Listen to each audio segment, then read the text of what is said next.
bienvenidos a Relatos Macabros.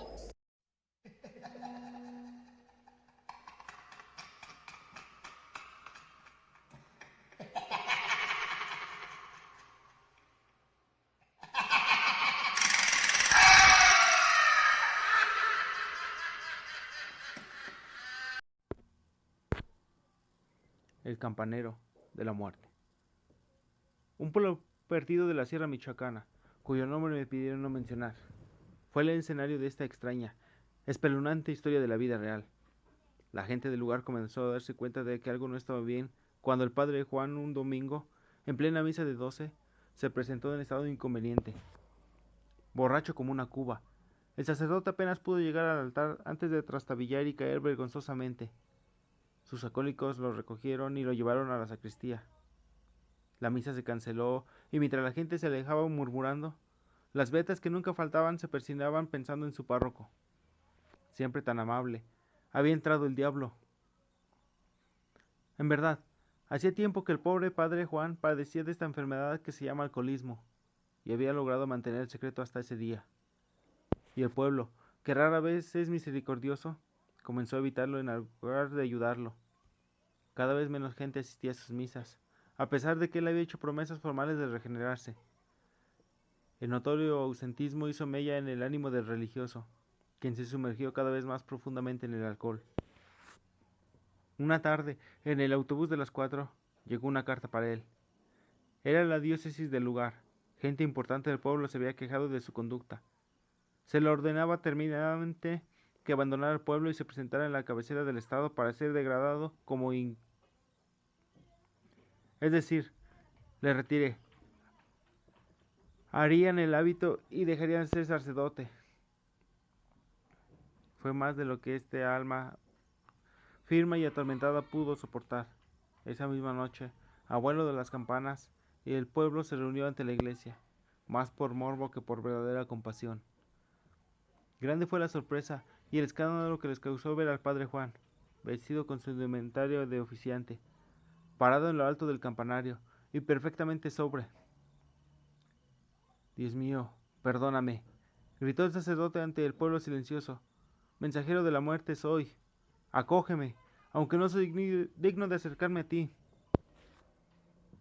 Un grito unánime brotó de la multitud cuando el malogrado padre Juan saltó del campanario. Fue a estrellarse contra el pavimento, 2 metros más abajo. Su cuerpo sin vida fue enterrado fuera del camposanto, porque el ser sepultado en territorio sagrado está vetado a los suicidas. Pronto, otro padre, más joven y sano, fue enviado para relevar al sacerdote muerto. Como la memoria de los pueblos suele ser corta, pronto la gente olvidó el antiguo párroco. Cuando el escándalo palideció a fuerza de ser comentado una y otra vez en los portales y en las casas, no pasaría mucho tiempo antes de que lo recordasen otra vez.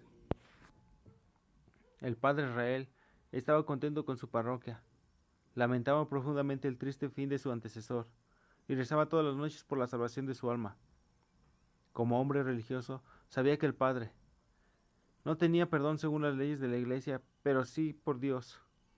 En su infinita misericordia, podría entender que esa alma descarriada solo había cometido el pecado de enfermarse. Azrael era lo suficientemente moderno para comprender que el alcoholismo no es un vicio, sino un auténtico padecimiento progresivo, incurable y mortal. En ese sentido no era un pecado, sino una auténtica cruz. Una noche, después de decir sus oraciones y rezar el Padre Nuestro de costumbre por el alma del padre Juan, el padre Israel creyó escuchar ruidos en la sacristía. Se asomó alumbrando con una linterna de pilas. Había que ahorrar la poca energía eléctrica que llegaba. En medio de la sombra le pareció ver una silueta de un sacerdote que cruzaba presurosamente la puerta, que daba a las escaleras que llevaban al campanario. Iba a seguirlo cuando, de pronto, las campanas de la iglesia comenzaron a sonar.